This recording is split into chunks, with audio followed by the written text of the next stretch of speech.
کیا آپ جانتے ہیں کہ سائنس کیا ہے؟ اور کیا آپ نے کبھی یہ سوچا کہ سائنس کا اور قرآن کا بھی کوئی تعلق ہو سکتا ہے؟ چلیے آج کی ویڈیو میں ہم آپ کو قرآن اور سائنس کے تعلق کا بتائیں گے۔ قرآن اور سائنس۔ قرآن سائنس کا رہنما ہے۔ آپ کے ذہن میں یہ سوال ابھر رہا ہوگا کہ اگر سائنس صرف قرآن کی ترجمانی کرتی ہے تو سائنس اتنا وسیع اور علم کیوں ہے، جبکہ قرآن صرف 3 پاروں میں سمٹا ہوا ہے اور سائنس قرآن کی ترجمانی کا کام کر رہی ہے؟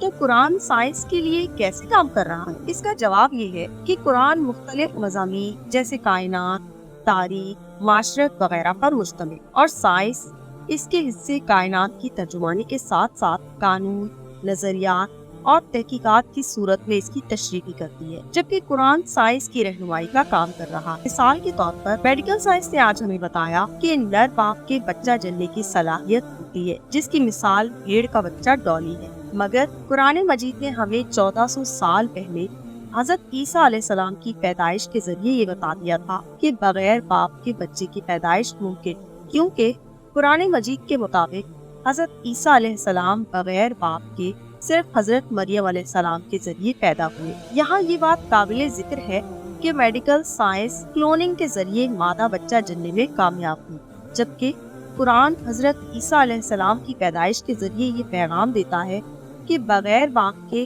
نر بچہ بھی پیدا کیا جا سکتا ہے، یعنی کہ قرآن سائنس کو صحیح سمتوں میں رہنمائی کر رہا ہے۔ اس طرح قرآن مجید حضرت یحییٰ علیہ السلام کے ذریعے میڈیکل سائنس کو یہ پیغام دے رہا ہے کہ بوڑھے مرد اور بانج عورت سے بھی اولاد، کیونکہ قرآن مجید کے مطابق حضرت یحییٰ علیہ السلام پر اللہ تعالیٰ کی خصوصی کرم سے اپنے باپ حضرت زکریا علیہ السلام کی بڑھاپے میں اپنی بانج ماں کے ذریعے پیدا۔ اس کے علاوہ حضرت یحییٰ علیہ السلام کی پیدائش یہ پیغام بھی دے رہی ہے کہ یہ ممکن ہے کہ صرف بیٹا ہی، کیونکہ حضرت زکریا علیہ السلام نے بیٹے کی دعا مانگی، جبکہ آج میڈیکل سائنس اس سلسلے میں خاطر خواہ کامیابی حاصل کر چکی ہے۔ اسی طرح قرآن مجید حضرت حوا علیہ السلام کی پیدائش کے ذریعے میڈیکل سائنس کو یہ پیغام دے رہی ہے کہ بغیر عورت کے صرف مرد کے ذریعے بھی عورت کی پیدائش ممکن، کیونکہ قرآن مجید کے مطابق حضرت حوا بغیر ماں کے حضرت آدم علیہ السلام کے ذریعے پیدا۔ اس طرح قرآن مجید حضرت آدم علیہ السلام کی پیدائش کے ذریعے میڈیکل سائنس کو یہ پیغام دے رہا ہے کہ بغیر ماں باپ کے بھی انسان کی پیدائش ممکن، کیونکہ قرآن مجید کے مطابق حضرت آدم علیہ السلام کی پیدائش خدا کے خصوصی کرموں مٹی کے ذریعے۔ قرآن اور علم طبیات۔